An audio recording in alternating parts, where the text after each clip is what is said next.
Welcome to the Choralosophy Podcast. My name is Chris Muntz. I'm the host of the show. This is episode 39, The Birth and Maturation of the Virtual Choir with Eric Whitacre. Many would say Eric is the father of the virtual choir, created all the way back in 2009, over 10 years ago, but could he even have possibly imagined what virtual choir would become in the last 10 years, but then, of course, into this pandemic? So he and I sat down for what is a blast of a conversation, and our conversation did drift a few different directions, but mostly centered around the idea of what we gain and what we lose with virtual choir. What is it for? What is it not for? What are some of the strengths and weaknesses of that as a genre? Because for many of us, depending on where we live and what the policies of our leaders and bosses will be, virtual choir might be the best we can do for a while. In which case, how do we process that? How do we still build community while we're doing that? How do we still make it what it possibly can be without losing sight of what we're losing and what we have to get back to when we get back to singing together in real life with masks off, making human connections again? Because of course we all dream, and Eric dreams of getting back to that place. So sit tight and enjoy this conversation. I had a blast.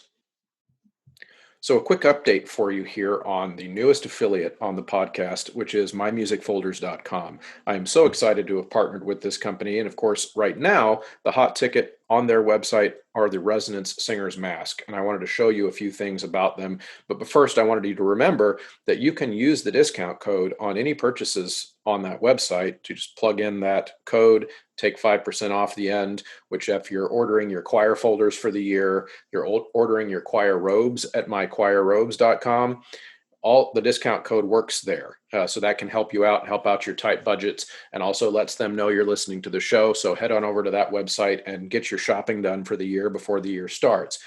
That being said, let's talk about the resonance mask just a little bit. So, of course, one of the more common concerns is the cost. They cost more than a typical mask. And so let me explain to you how I'm conceiving of that. And of course, I don't want to pressure anyone, as always, but I do want you to be informed. So the reason I plan to use them, and the way I plan to use them, that for me justifies the cost, is this. I've got mine here with me here. If you're on the YouTube channel, you can see it. I'm holding it up to show you. There are some cons to this mask. There aren't very many, but there are some, and that is the cost. So my plan is I don't plan to use this every day all the time when I'm teaching. There is obviously it's a bulkier apparatus. The reason we want it when we're singing, when we're spending extended amounts of time singing, is because of the apparatus that holds the fabric out away from our face. We like that. We want to be able to move our articulators freely and be able to send some air and some sound out into the room before it immediately gets shut down in front of our face by the fabric that kind of muffles, right? So there is an increased ability to articulate in the resonance mask, and there's also an increased ability for the air to for the sound waves to kind of take their shape before they hit some kind of an impediment. So the way I plan to use it is if I'm in a singing intense environment for any amount of time, like any extended amount of time. If I'm just going about my normal day, I don't plan to use it. So in a classroom setting, the way I'm thinking about this is a mask that would be best served for my students that sing a lot. And so in my program, that would be the more advanced kids. Probably not going to go this route for my beginning kids. I'm going to wait until we know for sure. It's just like any other piece of equipment. You don't buy your kids the best available baseball glove until you know that they kind of like baseball. I'm going to treat the same way at the beginning of the school year with my freshman singers and my less advanced singers. I'm not going to invest $31 in a mask for a kid who might not sing again after this, or maybe that's just not something they want to use their resources for. So my plan is to buy a classroom set that can be checked out almost like a uniform rental. They'll pay a fee to use it when they're using it. When they're not using it, they won't pay the fee. We're still trying to work out the details, but that's kind of how I'm thinking about this. So if you're thinking about this mask in terms of universal use all day long, that might not be the best way to think of it. But I can tell you, after now playing with this for a couple weeks, it does make a difference when you sing. I led my first rehearsal in this mask the other day where I was actually singing with the kids. We were super spread out in this giant place. We needed to record the national anthem for our in-person graduation. They piped it in over the loudspeakers. It was really cool. All the students at this point were wearing regular masks, and I could hear myself while singing. They could hear me. It worked out really, really well. One other thing I want to point out is they do come with an optional addition of these filters, right? So the filter, of course, you add it in. They're very thin, very lightweight, and they're going to add some protection on your inhalation in particular to filter out things that you're breathing in as the wearer of the mask. Now, keep in mind, without the filters, they are simply cloth masks, just like anything else, although I would call them above average cloth masks. The reason I would say that is because they do have a very tight fit around the side, which is not allowing air to come puffing out the side, which is a big deal when you're talking about the effectiveness of a mask. So considering all those things, I highly recommend this product. But again, it's going to have its uses where it's appropriate and where it's not. Next up, we are getting ready to head back to school soon, and you're going to need to make sure that you have your Sight Reading Factory memberships renewed and logged in for your new students, right? So you can have a teacher's account. I think they still are priced at about $34.99 a year, and that's a yearly subscription. And then you can tack on for just a few dollars per student each of your students' memberships.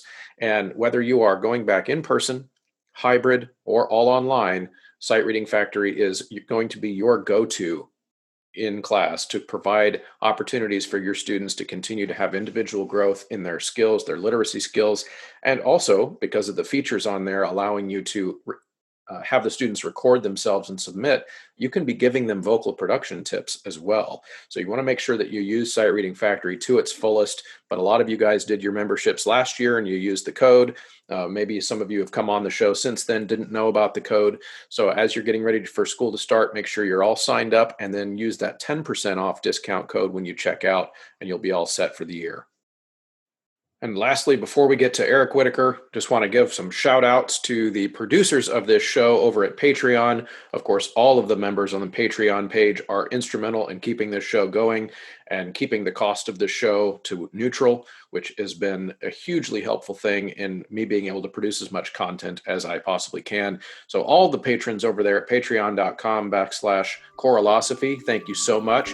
In particular, we've got our producer level over there. This show is produced by David Kowalczyk, James Mock, Kyle Peterson, Michael Herron, Ryan Main, and Steve and Kathy Kakachik. Thanks, everybody. Next up, here's Eric Whitacre. So how are you?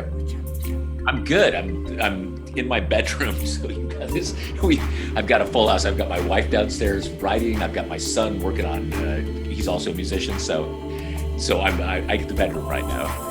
Well, yeah, that's totally understandable, and it's very possible that during the course of our conversation today, you will hear the ice cream truck outside. You might hear my dog, and my children are pretty well trained. A year and a half into me doing this show, they're not going to probably make very much noise, but I can't promise anything about the other stuff. All right, life is good, man. It's everything has changed. Yeah, well, it's pretty strange, but we're starting to adjust. Good. All right. Well, I am here with Eric Whitacre on the Choralosophy podcast. I'm super excited that Eric has agreed to come down off the Coral Mountaintop to speak with us lowly mortals. Welcome to the show, Eric. Thanks, Chris. Thank you so much for having me. I'm honored to be here, actually. Yeah, we're having a good time, and one of the things that I thought would be really exciting to talk with you about, the overarching topic of this conversation is going to be centered around the virtual choir. But usually, the way this show starts is I ask people to tell us a little bit about themselves and their background. I'm going to go out on a limb and say most of my listeners already know who you are, so we're going to start with something a little bit different. Can you tell us about what you've been doing with yourself that maybe we wouldn't know from social media, personally, professionally, projects you've been working on during this pandemic when choir is so weird? Oh, man. Yeah, well, you probably wouldn't know from social media, but I've been spending most of my time curled up in the fetal position, sobbing. I've thought a lot about COVID, really thought. I'm not a fan. I gave it its chance. Nope, not a fan. I'm only half joking. It's like, what are we, 4.5 months, 5 months into this, and I think there's still a kind of shock about all of it. The other day, we're preparing to release a big work that I wrote called The Sacred Veil. Mm-hmm. And it's an hour-long piece. It's a really deep personal subject matter. And so the other day I was looking through videos of different performances that I've done of different pieces of it, just to see what I might post or share with people. And it was just a simple rehearsal of me conducting the Long Beach State Choir. They're phenomenal. And I got tears in my eyes, man. I was looking at myself conducting and realizing how much I need that, how much it's like oxygen. Mm-hmm. I knew that I was aching for it, but I don't think I really felt it in my bones as much as I did the other day when I saw a picture of, oh, that's right. We all used to stand together in a room and sing, and we never even thought about the breathing that we were taking together, or that it could be a threat or dangerous. Um, anyway, so yeah, that's the honest with a capital H answer. I've been trying to keep myself busy. The virtual choir has been amazing. Um, I've been trying to learn a little bit more about how to kind of do what we all do online. I'm not sure I've got it yet. I've tried to have Zoom workshops and master classes with as many choirs as possible from all over the world. I think I'm figuring out as much as one can do on Zoom and its limitations. Mm-hmm. I'm grateful that we have that at least, but it's no substitute, even for being in the same room as people. Even with you, I'd rather be talking with you. Where are you, by the way? Where are you? I'm in the Kansas City area, suburb of just outside of Kansas City. Kansas City is beautiful. So I'd much rather get on a plane and come meet you in Kansas City, and then we can go get some barbecue afterwards. Right. Like the Zoom thing it's de rigueur. It's what we do now. But man, is it? Yeah, I think it actually occupies a different part of the brain. I don't know if you feel that way. That you have these conversations. At the end of the day, you're laying in bed at night and kind of processing the day, and you think, yeah, I guess I sat across from a person and talked to them, but not really. You don't really feel it in your cells somehow. There is absolutely a lack of the human connection, even though you're speaking to a human. I don't think there's anything any technological advance that's going to be created in our lifetimes that would duplicate that. Yeah. There is, and even with our interactions with each other through Zoom and through social media, they're just not the same. No, you're exactly right. And I also would like to, for the listeners listening, on the record, Eric Whitacre here on the show is anti-COVID.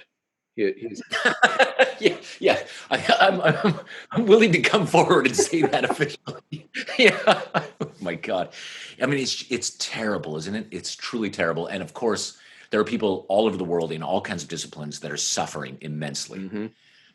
It's just amazing for us, for what we do, for our very art form, to be hit so directly and in such an insidious way by the virus. I just always think that what we do is so benign and beautiful and loving, right? Yeah. What can be bad about singing?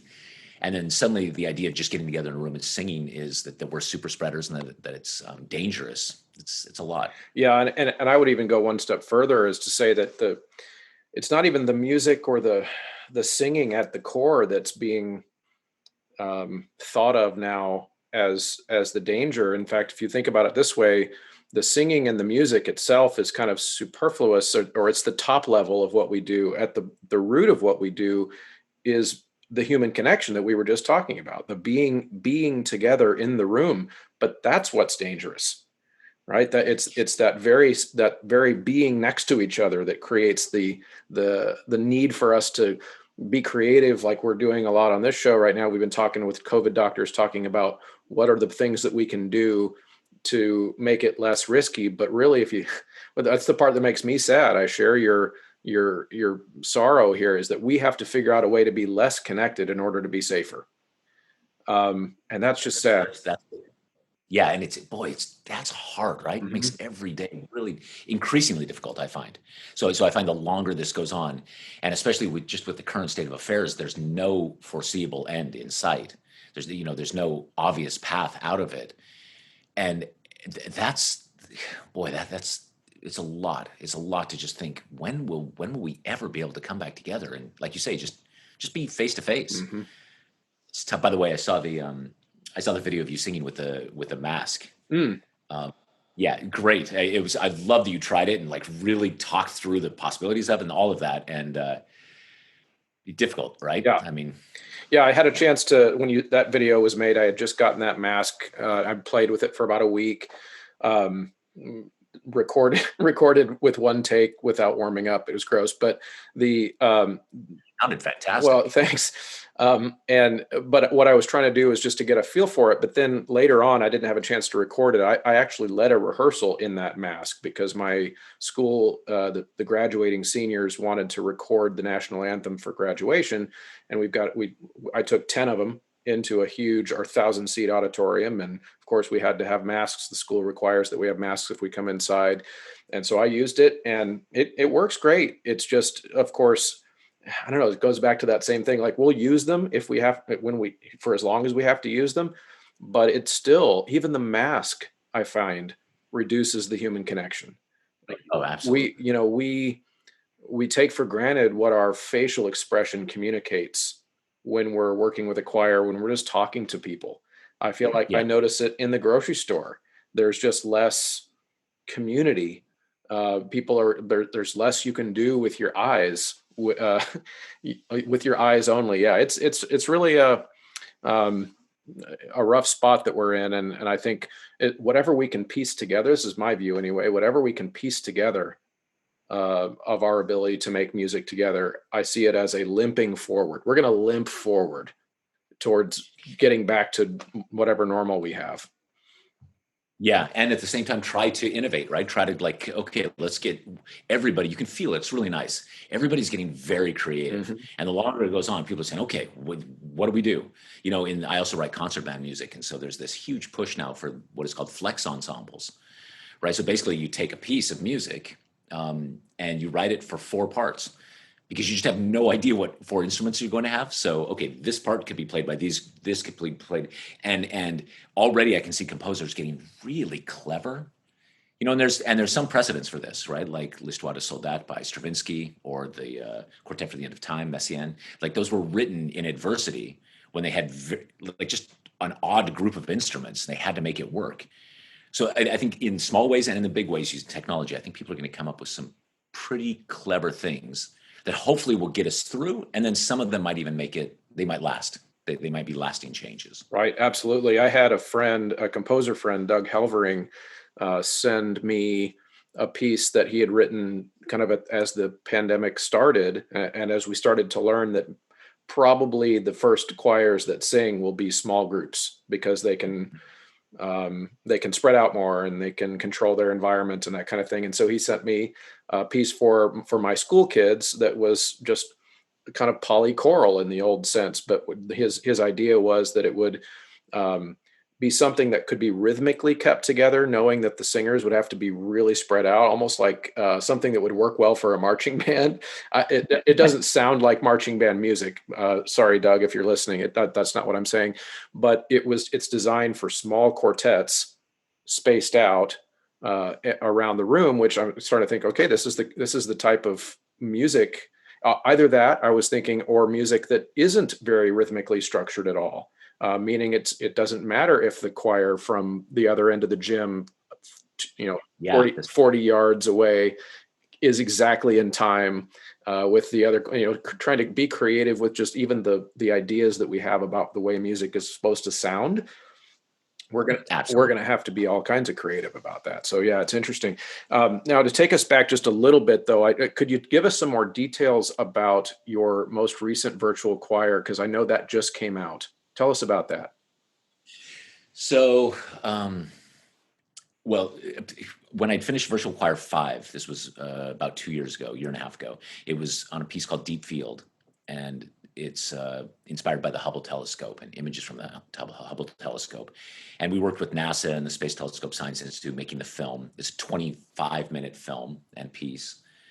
And I think when we finished that, we thought this is as far as we can possibly go with the virtual choir genre. I think we thought, okay, we've reached the limit. I mean, the film actually goes to the edge of the known universe. So I think we thought, okay, that's it.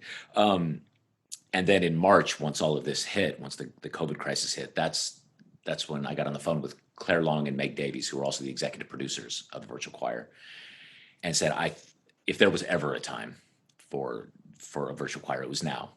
And so we talked about what piece of mine we might perform. And I knew that there were going to be a lot of people home, and I wanted the barrier to entry to be as low as possible. And a lot of my pieces just split into 8 or 10 or 12 or 16 parts. That limits the number of people who can participate because just the singing is difficult. And so we looked at a few pieces that I'd written that were in 4 parts, and maybe this would work. Maybe this Seal Lullaby was one of them. And then finally I said to Claire, I said, no, actually, I think I've got to write something new. I think it's got to be of the moment. I've never done this before. I've never written in response to an event so quickly. And so I, for a day or two, I looked for a poem that might work, and I couldn't find something that was exactly what I wanted to say. So I wrote my own lyrics, which I also don't do that often. And then I had to write the piece very quickly, like within a week, because there was all of this production to go into it.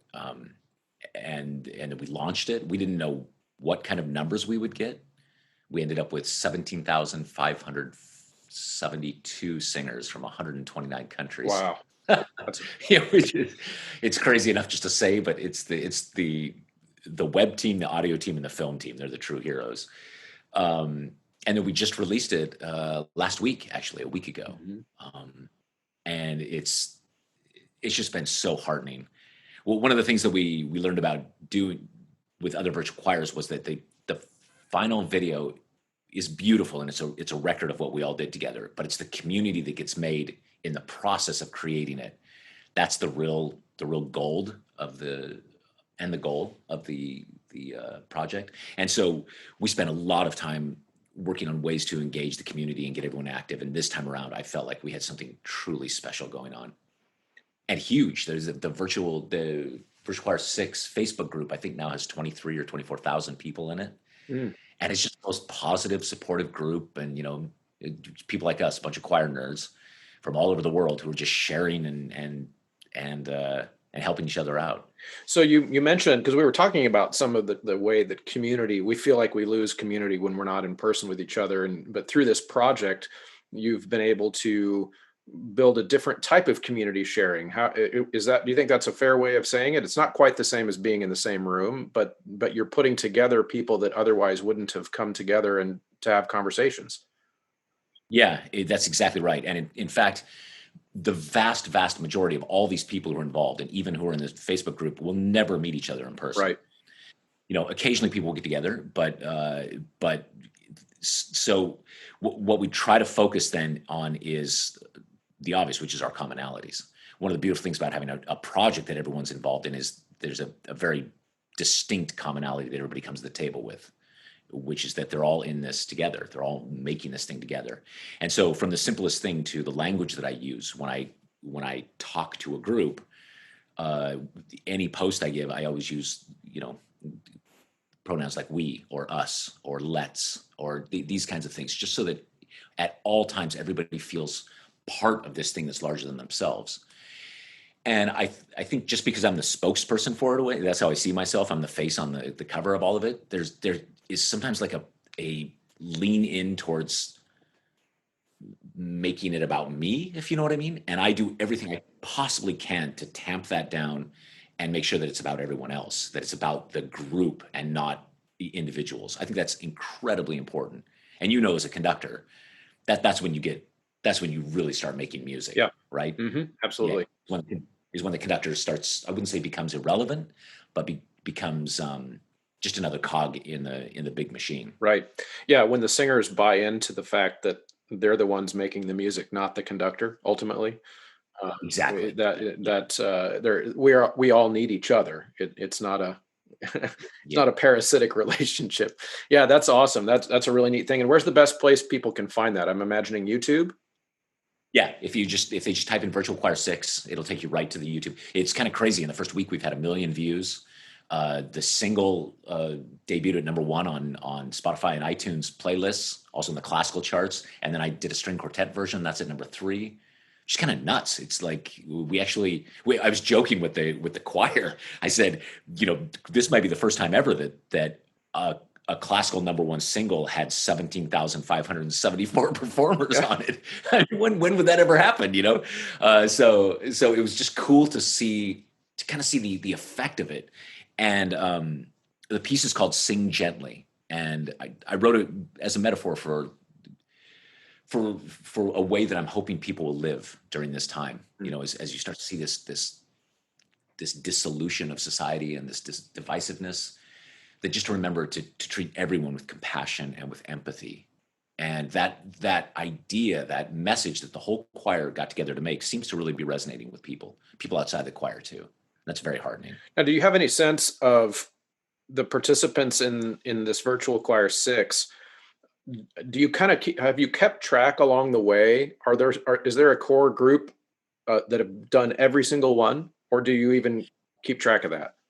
Yeah, there's a few people that have done every single one, that have done all 6 major ones. There was also one that we did for Disney, like for the theme park, for a Christmas thing, and also a youth choir that was only 18 and under. So I'm not sure there's a single person, or maybe one person, who's done all 8 of those choirs. Yeah. But there are a number of them that start at the beginning and have gone all the way through.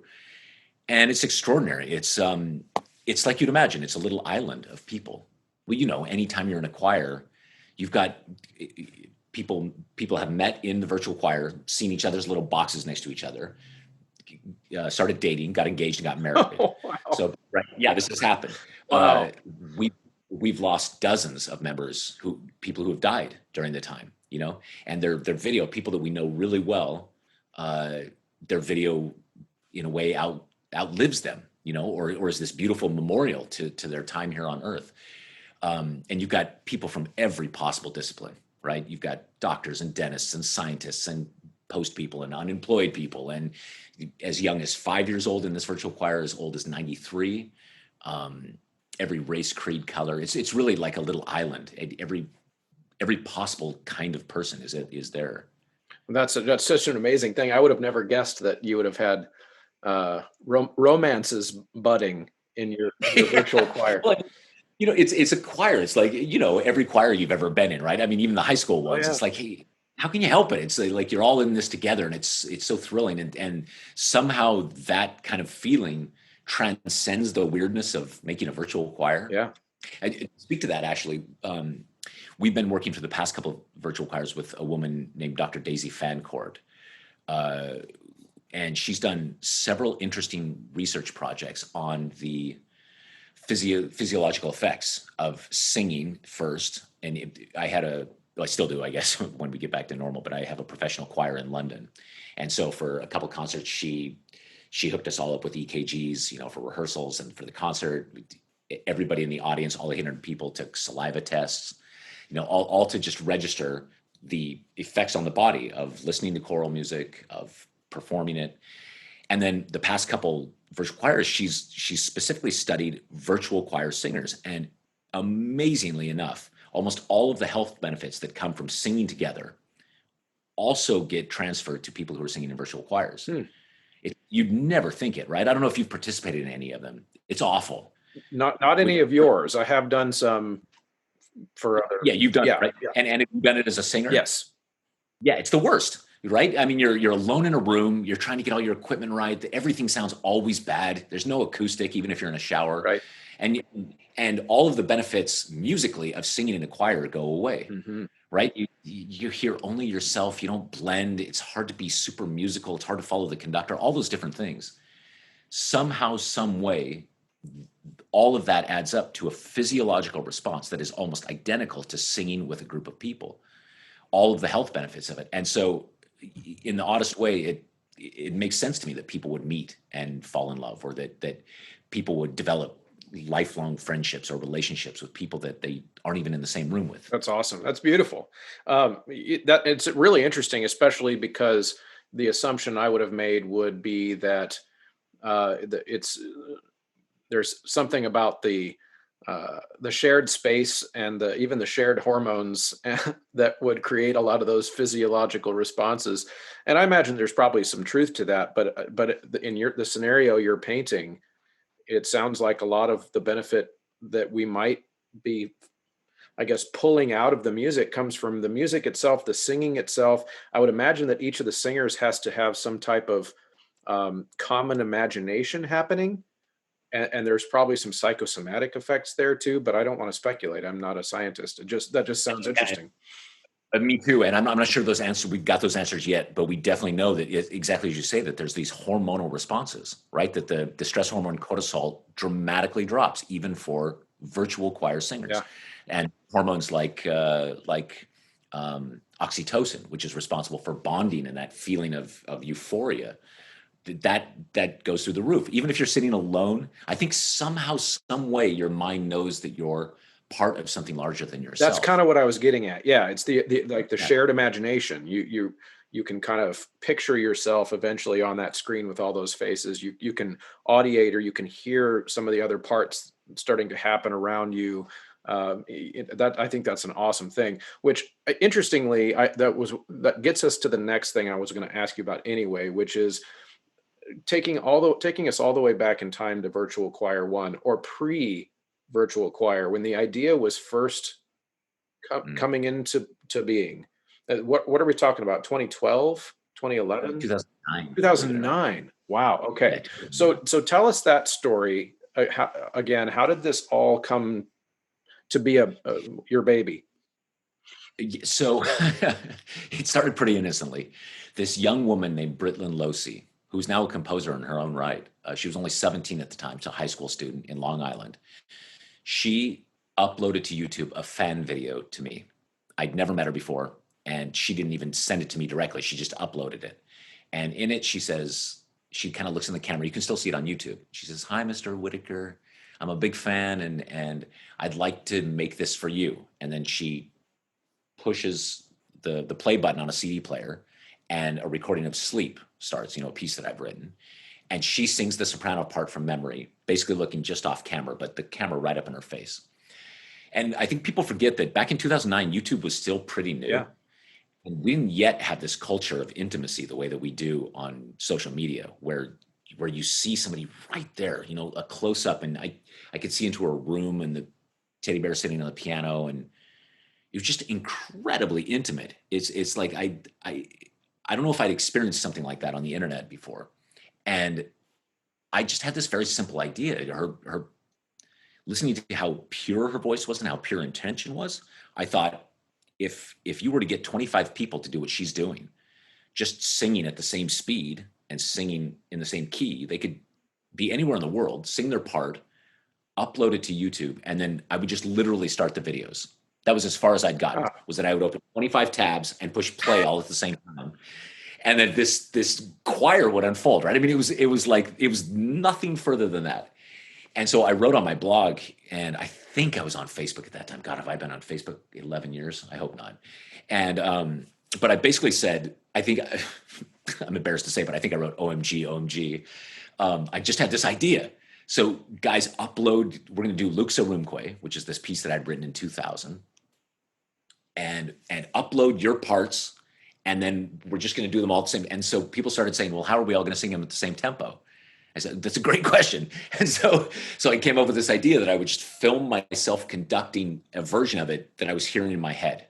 Just, okay, I'll just hear it and conduct the perfect performance. And it's funny because even in that original video, I'm actually cueing different parts of a choir, but I'm alone in a studio. It's like it's just me in my little studio. And so I uploaded it, and I really didn't know if people would do this. It's a big ask. And now that I've seen what's involved in making one, it's a really big ask. But amazingly, people did. They uploaded their videos. And the first video, we had 12 different countries represented, 185 singers. And now I was left with all these assets, all these video assets, people's videos.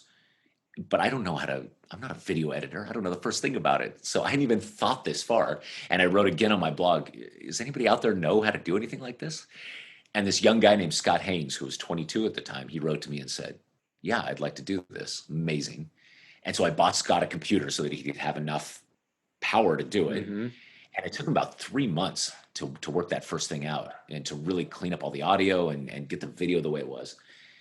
And we uploaded to YouTube, I think, in March of 2010. So just a little more than 10 years ago. And honest to God, I thought nobody would want to see it other than, people like us, like just massive choir geeks, a Right. little circle of friends. I didn't think, and it went viral. It was like kaboom. And I started doing all of this media for it. international media. And because the media, then people started writing to me and saying, this is amazing. When's the next one? How can I be a part of this? And I had never even thought, I swear in my wildest dreams, I never thought, you'll be doing this virtual choir thing for the next 10 years. It was such an effort to do that first one. That was okay. That works. Good to know. So we did another one and then another one, another one. And each time we learned the lessons from the time before, and each one has gotten subsequently bigger and bigger. And now here we are. Wow. And so I'm going to assume the answer to my next question is going to be no, but based on that story, but I can't picture the way you just told that story. You had any dream or any thought at the time that this was going to become as big as it's become now. And you can even forget about the pandemic, just taking like your videos when you were first putting that one together, that there would be this explosion of interest in that type of performance. No, couldn't have imagined. Yeah. I truly couldn't have imagined. Also because you've been a part of one now, so it's the antithesis of making music together. Mm-hmm. The final product is beautiful, and like we talked about, the community feeling beforehand is great, but the music making, it's awful. Mm. It's as far from actual music making together as you can get. And so I wouldn't have ever thought that people would adopt this as a way of making music at a distance. Right. What I would have thought had happened by now is that somebody would have come up with a very, very clever way to synchronize lag times between different sources, Mm-hmm. right? Like, for instance, you and I, if we were to sing Happy Birthday together, I'm sure you've done this over Zoom. If we were to do it right now, it'd be a disaster. Couldn't happen. But the computer and the internet knows exactly what the lag time between us is. And if you were to get 50 people and have just a single hub that was calculating all the differences, as a conductor, you'd have to learn how to conduct probably 2 or 3 seconds ahead of everybody. But then everybody would be getting the signal and sending it back at the same time. And I think there's a clever way to synchronize people in real time. I would have thought that's where the technology was going. But as it turns out, we're still kind of doing this old-fashioned cut and paste version. Yeah, no, it's interesting because I think, at least my understanding, of course, I've been hearing so much more about that very issue during the pandemic, of people talking about what are the technological fixes that we could do to actually sing in real time together. And my understanding is that the variances of people's internet connections that's going to be a big hurdle, because if yes, I think you're right though. I think the computers probably could, if somebody were to make up that software to calculate all those differences and correct for them in real time. But there are some pretty cool products out there where, at least if everyone that's doing the music is hooked into with a hardwire Ethernet cable, they can get rid of a lot of that lag time. I've heard as little as milliseconds of lag time. Yeah, right. Yeah, and so if you're down to, say, even below 15 milliseconds, you start to approach a place where you could make music together, especially depending on the kind of music, Mm-hmm. right? If you're doing Steve Reich, it might not go so great, but if you're doing, one of my gooey choral pieces, you probably got a better chance at it. And so, I think we're close. And like what you said, with the computers, there's definitely all these variables, and there's a lot of numbers to be crunched. But this is what computers do best, right? This is exactly what they do: is be calculating in real time all of these discrepancies, and then modifying it on the user's end. As I say, you'd probably have to learn a different kind of way of communicating as a conductor. Uh-huh. But they did the same thing when the modern orchestra came into being, right? It didn't used to be that there was one person who stood up on a podium with a white stick and said, "Here's where the tempo is, everyone." And then this bizarre thing developed, which, if you're with a big enough orchestra, you're conducting half a second ahead of them anyway, right? You're way ahead of the orchestra anyway. And we all just kind of do this now. So I imagine that eventually we're going to get to a place technologically where we just learn a few new skills and boom, we can make music together over the internet. Yeah. I'm hopeful. Although at the same time, I'm hopeful we're not going to need it very much longer. Amen. It's a double-edged sword, I think, ultimately. Although I think no one would disagree with the fact at this point, where even if there was a vaccine tomorrow and it was super safe and it worked for everybody and we could just go back to normal, the technological fixes that you're describing could still be huge for our profession, because they would open up doors to collaboration that currently aren't there, and we'd be ready the next time there was a there was a pandemic. That too. I also think of the applications, right? So it would never replace, as we both agree, just being together in a room Mm-hmm. with holding sheet music and singing. That's going to, maybe one day there'll be a technology that just replicates that so well that you don't know the difference, Mm-hmm. but it's not going to replace it. However, imagine we could do a thing where we decided that, well, like I said, I've got the Sacred Veil coming out, right? So what I'm going to do I'll do 3 of these over the next month, where people can download a single movement from the Sacred Veil, and then I'm going to lead an online rehearsal. Now, I'll do it the way I did with virtual choir, which is it's all monologue. There's no dialogue. So basically, I'm broadcasting live on YouTube. I'm playing at the piano. People are sitting alone in the room and singing along, but they're not hearing any feedback from anything but my piano. They're not hearing anybody else singing around them. So, it's the best we can do right now. Right. And sometimes I joke during these rehearsals, it's like, is anybody actually even singing out there? And then the only way I know is because in the comments, and because there's a lag with YouTube Live, 15 seconds later, yes, we're all singing. But imagine that the technology is good enough that we just get together for a reading session. We're like, okay, anybody in the world who's interested in singing Beethoven 9 at lunchtime, or whenever time it would be, let's get together and do this. And how amazing that would be to just, on your lunch break, you log in, you've got your score, you sing through some Beethoven, then you go back to your day. That would be phenomenal. Yeah. It wouldn't replace anything, but my God, how great it would be. Yeah. Oh, yeah. That's exciting, and especially if, like you said, it's designed to supplement the types of interactions that we can already have, and there's some amazing possibilities for that. It'll be interesting to see how that develops, especially because our current crisis is putting us in a position where there's now more of a demand to develop those technologies, which actually, another thought I was having, wanting to get your perspective on, is, as I'll call you the father of virtual choir, which I think that's fair. And like we've discussed, you had no way of dreaming that it was going to become as big as it's become for you. But then let's take that now into the pandemic, and what has it been like for you to watch virtual choir become so widespread, and almost to become the lifeblood for a lot of choir directors to still make music with their choirs? Well, I'll tell you, it's a double-edged sword. So on one hand, it's unbelievably humbling. I think it's more than humbling. It's not like I take pride in having thought this up. I sort of I'm a little bit shocked, right? It's just like I feel like I caught this wave, like a surfer, that I caught this massive wave, and somehow I'm the guy on top surfing it. But there's this huge power, much greater than me, underneath my feet. And so I guess part of me is just, wow, this is really amazing. The double-edged part of the sword for me is I can't tell you how many emails and messages I've received from either conductors or administrators that are saying, this is fantastic that you've solved this, because now even when we come back together, we won't need to have choir. We don't need to have band. We can just do it all virtually.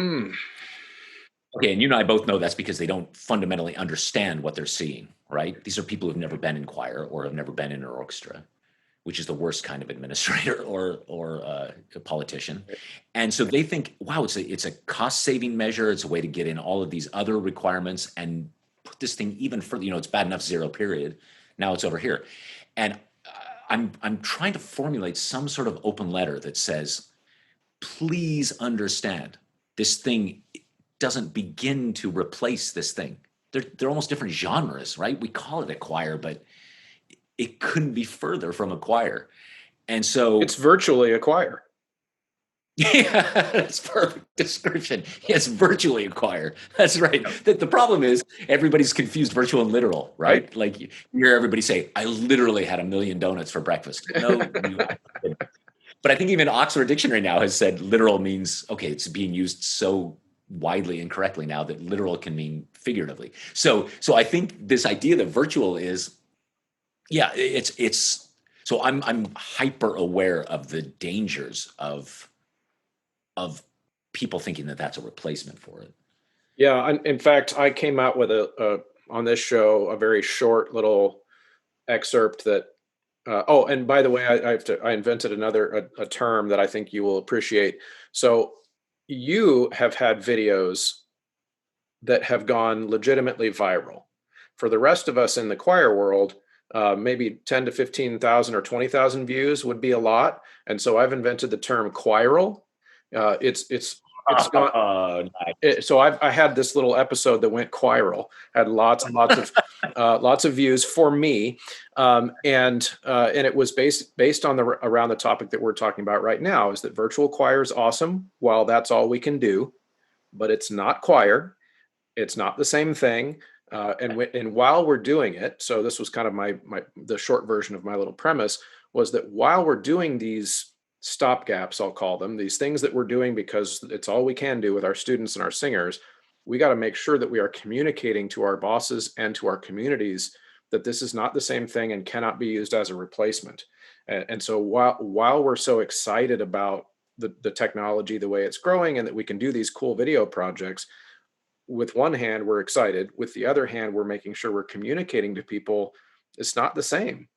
We need the other things too. And when this is all over, we've got to go back to that, because ultimately, in fact, the way you just described it, with Virtual Choir 6 with 17,000 singers, if we're not careful, the technology could scale to the point where the world needs a whole lot less choir directors, because Yeah, exactly. Why even hire a choir director? Why not just zoom in at third period on the West Coast or something? Yeah, I'm right with you. Yeah. Choir, by the way, I think that's a winner. It's the ultimate dad joke. Right. I'm going to use it on my son. I subscribe on Reddit. I don't know if you do, to our dad jokes. Are you a Redditor? No, but I've of course, a lot of Reddit things get pulled off onto Facebook and other things. So I've seen our dad jokes before. It's so great. How old are your kids? 12 and 8. Oh, so that's prime age for the grown. Oh yeah. Live for the grown. Yeah, my son's 14 and it still really works on him. Oh yeah. Choir will be good. Yeah. So I'm glad that you're on the same page with that, because of course I never would have thought that your aim as a creator of virtual choirs, it never would have entered my brain that Eric Whitacre was trying to replace real choirs from like 2009 to 2019, right? My job's almost done. Right. but it all of a sudden, because of the pandemic, it enters that context. And I don't think and I'm not trying to catastrophize it. I think that there obviously there will be a time when some of these restrictions of gathering and all of that kind of stuff obviously go away. But as so many people have said, like, there's going to be this new normal. There's going to be probably a lot of these types of, well, in fact, I was speaking with my children about this topic before, because we were talking about how in 2001, a lot of people our age, we remember a pre 9/11 world where you could walk into the airport to see your friends off on their plane, and sometimes you could even walk right onto the plane with them and say goodbye and walk right off. Yeah. And I tell my kids that now, and they've been on enough flights, they're so confused, like, where's the lines, where's the metal detectors, where's the all this kind of stuff. And I do feel like there will probably be some of the stuff that we're living with right now that just never goes away. There will be a higher sensitivity to ventilation, to spacing, to capacities for buildings, for all these types of things. And my kids someday will be telling their kids about remembering a pre-COVID world, and in a lot of ways that are similar to us that are older. So it's put the virtual choir in this new and very interesting context where, like we said before, where if we're not really careful as a profession with our messaging, that we could start to encourage also in a contracting economy, right? That when budgets are tight, we still need our choir director locally to be able to organize these group activities, because ultimately the singers that are out there, if they don't have a choir to sing in, their parents will find some other activity that's deemed safe and allowable, and they'll go do that. Yeah, that's right. And we lose an entire generation. Hmm. Yeah. So I think you and I are on the same page where right now the goal is just to keep people engaged, and boy, I really have to give it to all the teachers that I've seen, just how hard they're working to keep their students and singers enthused and engaged. One of the nice things that I've seen through all of it, I don't know how long it will last. I hope it lasts a while, but is that in this vacuum of being able to sing together, that the first place a lot of people are going is let's study the music together. And even better, let's study the poetry together, right? Hmm. For me, this is what separates us from all other musical animals, is that we combine words and music. And so you see these huge Zoom groups of, a 60 voice choir really digging into the minutia of the piece itself in a way that they never had time to Mm. when they were meeting together. And as a composer, that means everything to me, because for me, the relationship between words and music is the whole thing. It's the whole game. And so that's one of those things that I do hope comes out the other end, that not only will it hopefully keep people engaged, but will maybe become a more prominent part of our artistic discipline. Yeah, absolutely. And if we're not looking at it as ways that we can take our current crisis and refine our process when we come out the other side of this, and take the lessons we're learning now and help it improve what we do afterwards, then we're missing a big boat. In fact, one of the things Michael McGlynn was talking to me about this on the show a couple weeks ago, where choral musicians that try too hard to hold on to what we had before need to grow up, is what he said, because it's not going to come back exactly the way we had it before. And so what if that's true, then what do we do with our impulses, and what do we do with the lessons we're learning now? And so I wonder, in your world, which of course you talked about the pro choir in London, and of course composition as a profession where you need obviously people singing. That's what you Yeah. do. And Yeah. and so what are some, like, as an example, let's say we come out the other side of this and choir resumes, but it looks different, and maybe there's more spacing forever, maybe, Yeah. that kind of thing. What are some things as a composer that you then start to imagine and start to dream of that become sympathetic with that new normal? It's a great question. Yeah, and I don't know yet. We'll have to see what it is, right? But let's just start with spacing. I mean, people have been doing this for 800 years. They've been writing this beautiful polyphonic music that was designed to be spaced, Hmm. right? Think about some of those Renaissance double choral or triple choir pieces. So, okay, great. So then let's do that. Or like you said, let's rethink tempo. Let's rethink: does everybody really need to be singing at the same tempo, or what kinds of experiences are there? What does it even look like for the audience to be safely in the auditorium, right? Um, I don't know what it is yet, but I'm a big fan of whatever the props are on the table. Then you use them, Hmm. right? So okay, this is what we got. It reminds me, we talked about it before, but like the Messiaen, the Quartet for the End of Time. So what does he have? He has a clarinet, a violin, a cello. Was it cello? And a broken piano. Like one of the keys didn't work. All right, I'm writing a quartet, right? That's how this goes. Right. Um, and uh, yeah, so I'll keep open to whatever it is people are doing. I'm hopeful though. I'm hopeful that we're going to figure out something. I but I think the science is becoming pretty clear. It's going to be a while. Yeah, yeah, and I'm hopeful too. I don't want to paint a pessimistic message of what choir will look like. I definitely am. I just so just to give you a picture into my world, with the adult singers that I work with, we are fortunate that we have a small professional group that we can pretty much fit in any space, and we can space out 6 to 10 feet and rehearse with a small number of people, and it's relatively easy. We're going to try to get back to that actually in this next season, and doing smaller scale projects, but also um, let me put it this way: we're more flexible Yeah. being a small group of adults than say my 80 voice high school choir is. Yeah. There's pretty much only one place in my whole school building where we could rehearse. Well, two. One would be the gym, which is a nightmare, and the second would be in our performing arts hall that seats 1,000.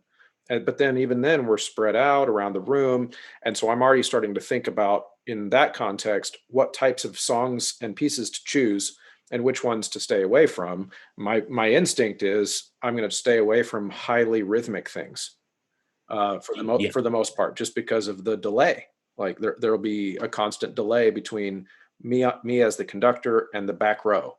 Um, so thinking about things like that. But when we come back to, I guess, normal, I'm thinking that maybe we'll be able to get closer together, but there still will be some type of, you know, new societal norms for, yeah, and maybe even just people being parents being concerned to smash a high number of kids into one room.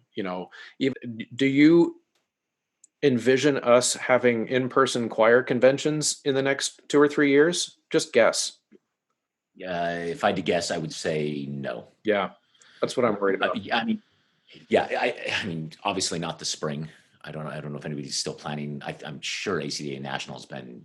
Well, I don't know. I would guess it's been canceled. If it hasn't been, I think it will be.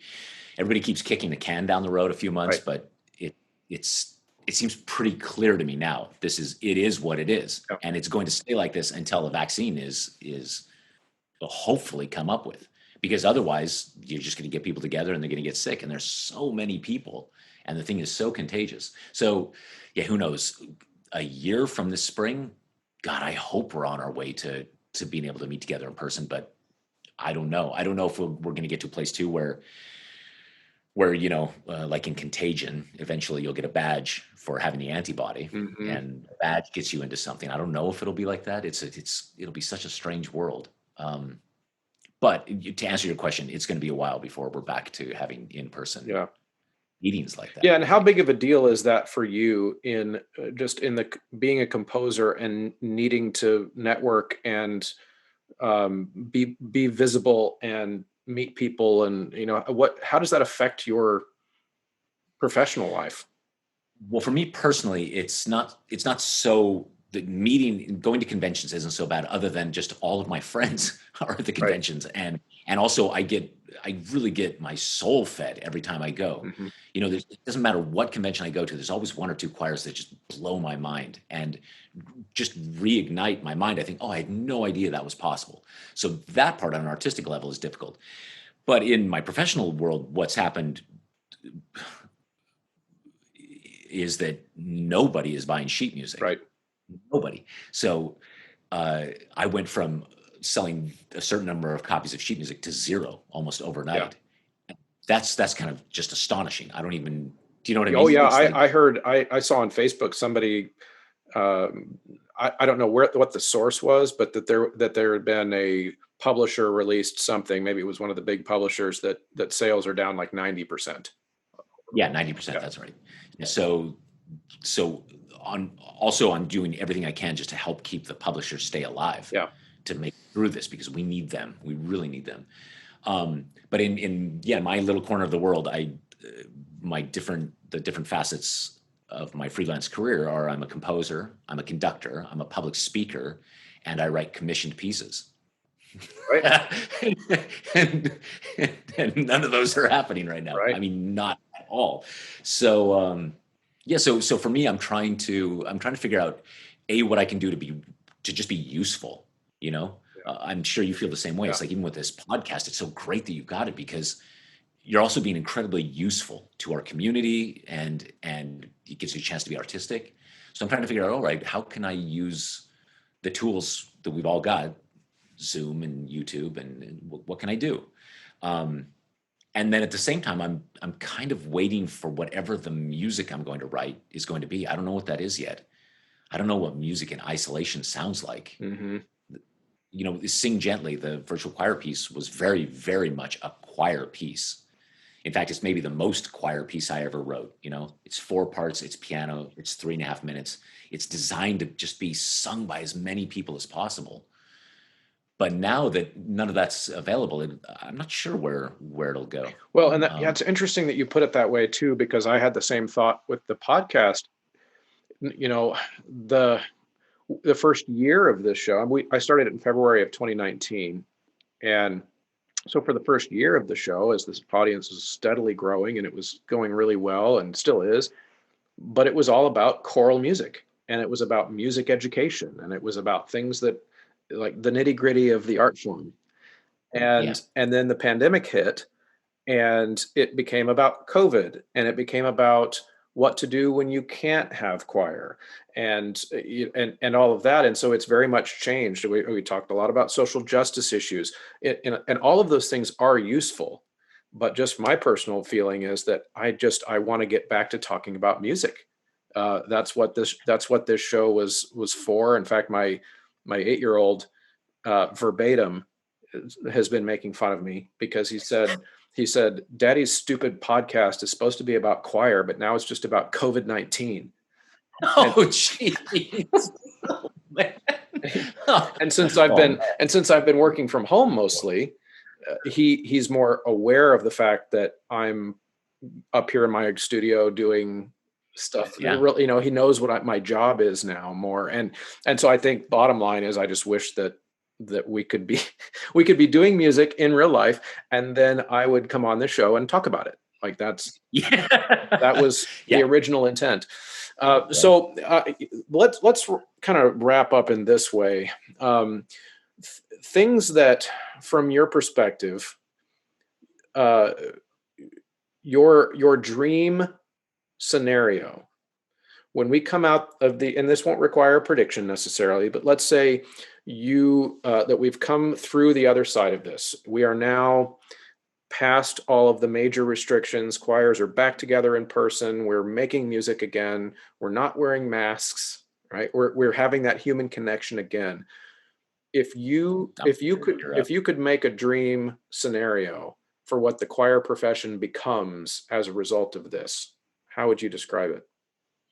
Well, it's what I'm pretty confident will happen, because I think there are millions of people, millions of singers and choral musicians around the world who feel just like I do. I'm sure you do too, which is that I am aching to make music together again. Mhm. I remember being 19 years old, and I just discovered choir. I didn't really sing in choir till I was in college, and I was going over my upcoming schedule for the year with my dad, and I was trying to figure, where to put biology or something. And my dad said, "Well, you can put it here." And I said, "No, I can't take it there because I have to take choir." And my dad said the ultimate dad thing. He said, "Well, you don't have to do anything." And I said to my dad, "If I'm not in choir, I will die." And I meant it, right? I really meant it. And I still feel that way. So, like you, I've built an entire life around this thing that I love so much. The thing is, though, I never realized that it was my oxygen. Mhm. I didn't realize that without it, and genuinely without it, right? Not in the abstract, but like, nope, you can't do this anymore. Um, I'm just falling apart. Like yeah, I'm wilting on the vine. So I think lots and lots of other people feel this way. It's a kind of spiritual experience that you can't get anywhere else. And my prediction is that when we finally come out of this in a couple of years, hopefully, we will enter a golden era of singing. Mhm. Because I think not only will there be all this built up kinetic energy to do it, I think that people will cherish it and make time for it in a way that they never did before. Now that they realize what it's like not to have it, Mhm. I think people will really work hard to make their schedules work so that they can do the thing. Um, I really genuinely believe that, and so I think my goal right now is just to help all of us get from here to there, uh, to that great day as you described it. I love hearing your description of it. Yeah, I agree. That's exactly kind of what I'm picturing happening too, in the sense that we're going to appreciate it. Our singers will appreciate it, even the young ones. Eric, what's something that you would want the listeners to this show to know about you, about your projects, about just who Eric Whitacre is, that we would never get from following you on Instagram? Or I'm going to guide you a different way then too. What maybe some things about you that we wouldn't know because because we have a meme. We know the meme version of Eric Whitacre. Yeah. Yeah. The hair and the clusters, right? So, all right. So I maybe this will resonate to some people who are listening, but the version of me that gets presented to the public is incredibly polished. And it's not that I do this on purpose. It's, I only have half a dozen photos of myself, and they're all, they're photoshopped all to hell, and they were on the best day possible and with a great photographer. And so there's that version of me. And then all of the pieces of mine that exist are the ones that made it through the crucible. They're the ones that didn't suck. And I would say it's 50% of what I've written, maybe, if I'm being generous. And so I think that there is a version of me that you look at it and you just think, wow, it looks like this, and this is the music, and it's just, everything is just, it's all very polished. In my real life, it couldn't be further from the truth. I have no idea what I'm doing. Every single piece, I sit and I think, I don't know how I did the last one. What am I doing? I've got these techniques that I try. I write and I write and I write, and then I throw it all away. I am hyper insecure with what I'm writing. I lose sleep over this stuff. I get massive stage fright when I go in and conduct. I really deal with serious stage fright. I've got techniques now that I use to work on it. But I think maybe it's that. I think it's so easy to present and I try in my videos now, and like when I'm speaking on social media, to just be authentic, to just be me, right? So just that so that I can try to pop the balloon of the meme, like you said, Yeah. the mystique. I don't know if I'll ever be able to do it. There's a kind of, I meet some people sometimes in person, and they're super excited to meet me, right? And they want to take a picture, and sometimes they start crying and the whole thing. And I realize they're not even seeing me. Like they're not even talking to me. They're talking to this concept of me. Uh-huh. Do you know what I mean? Oh yeah, it's the meme. Strange. Yeah, the meme, exactly. And so, but underneath it truly is just a guy who loves music and loves choral music, and is trying to put two notes together that the work. Yeah. It's just that's. Yeah, that's great. I really appreciate that. And I think that, do you think it's that there's a little bit of imposter syndrome that happens when you have a lot of, like, not to say that you don't think that you're good at being a composer, but that I'm just trying to imagine what it would be like to be you and have that much like kind of of success from within the field kind of concentrated on you. Do you ever think, like, do I really deserve all this? Oh yeah, I mean, I'm sure that I don't deserve it. It's not even imposter syndrome. I know that there's the hype, and then there's just me, right? And I also see every flaw in every piece I've ever written, Yeah. and so but it's all just, I'm just trying to do my best, right? So yeah, I think also, I hope this doesn't sound all woe is me. I've been very, very lucky, I think. And by being lucky, what I mean is I also think I just happen to be writing the kind of music I write at the right time. My God, did I get lucky. I was talking to my wife. My wife's from Belgium. She's very, very honest and an amazing musician. And she was saying the other day, she's like, had you been born in the 60s, nobody would perform a single note you wrote, right? I just happened to luck out and be living in a time when choral music had this huge resurgence, and people liked to sing tonal, luscious, romantic, non-sacred music, right? I just got lucky that I was born in this era, and that I got born into a social media era, and that I had a little bit of tech savvy, and that I'm a social guy. A lot of times composers, both men and women, are not social, right? Part of the reason they love composing is because they just don't want to talk to anybody. They want to be in a room and work on the notes. Yeah. And I got lucky that I've also got this social thing, and right around the time social media blew up.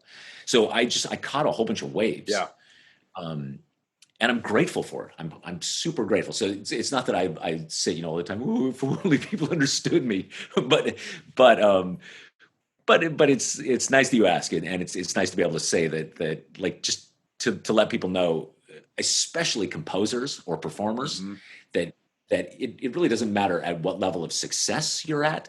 All of the same insecurities and fears, if anything, they just get amplified, Yeah. right?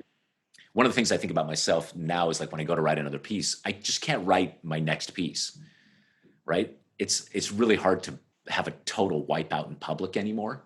Even if I just try it in some small a video, always ends up on YouTube.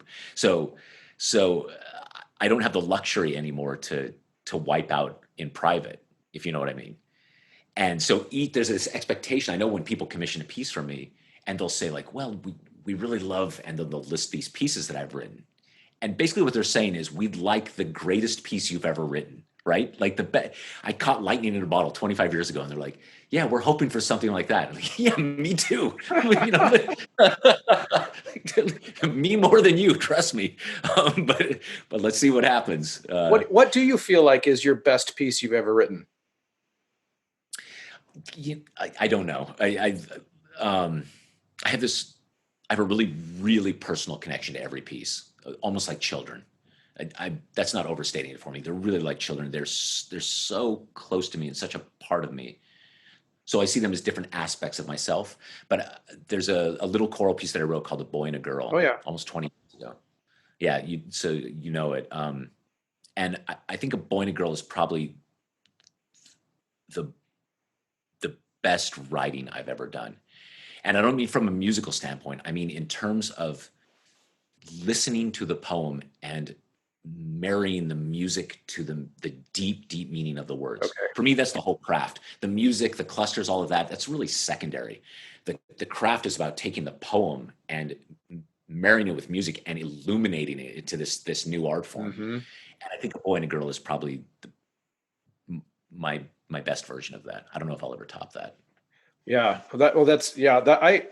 It is definitely one of my favorites of yours too. Although, I got to tell you, Saint Chapelle Oh, for me has been one of my more gratifying singing experiences of your music.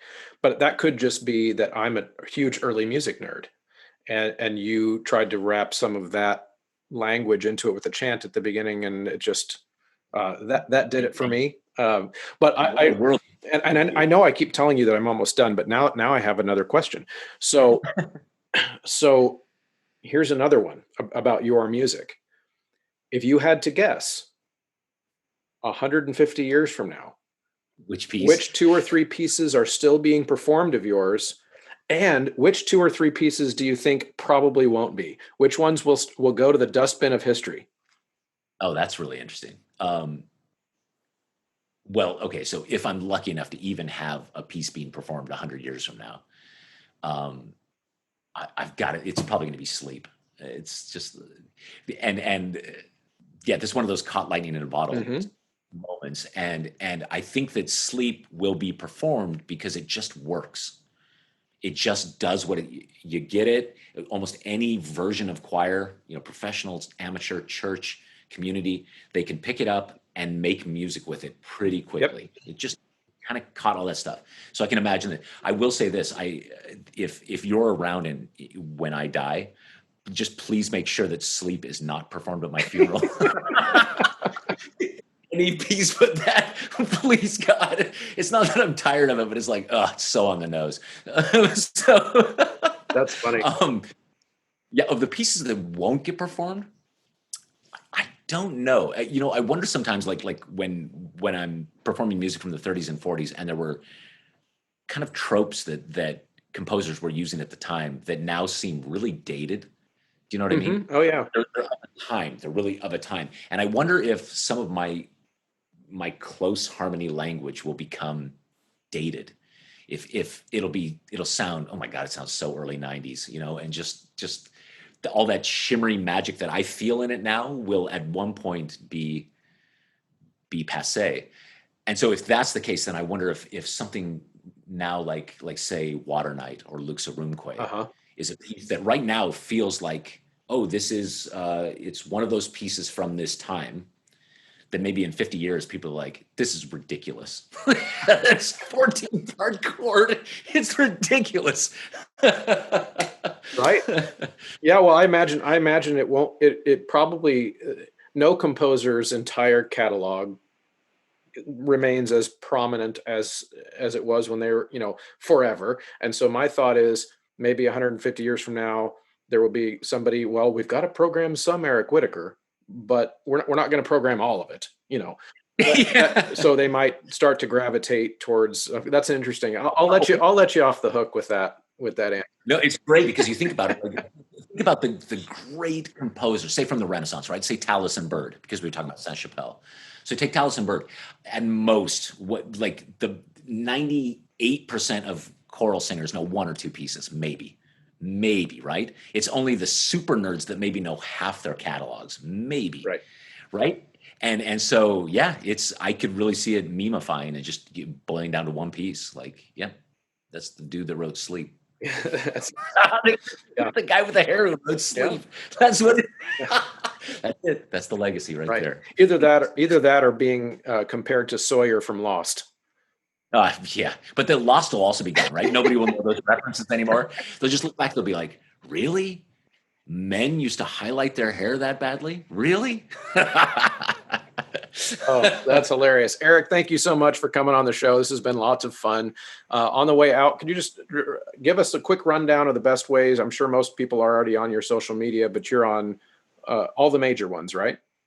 Yeah, Instagram, Twitter, Facebook, and YouTube.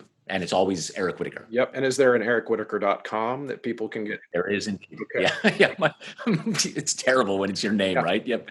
That's also my brand, is my name. Right. Awesome. Well, thank you so much for coming on. And we really appreciate your time. And this has been a blast, and it's been fun and an honor to have you on the show. Thank you, man. It's an honor being here, and please keep doing what you're doing. It means a lot to the choral community, truly. Hey, thanks a lot. See you later. Well, thank you so much for sticking around, as always, to the end of the episode.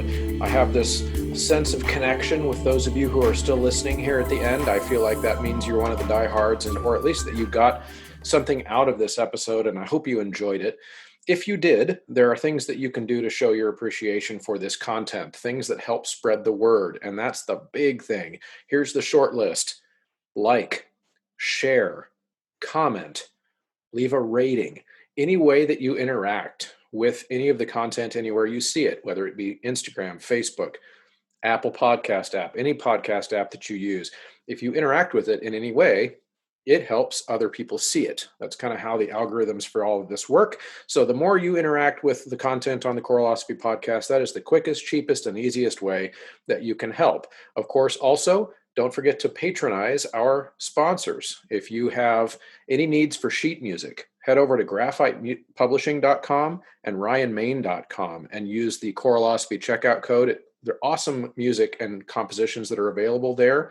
If you need some of the, I think, the most amazing technology in your classroom, which is vocevista.com, to show your students what their overtones look like, you can go to vocevista.com/choralosophy and get that software. Any of those vendors have a Choralosophy discount code of 10% every time you purchase from those vendors. It's an amazing thing. SightReadingFactory.com, of course, you heard about earlier in the episode, as well as mymusicfolders.com.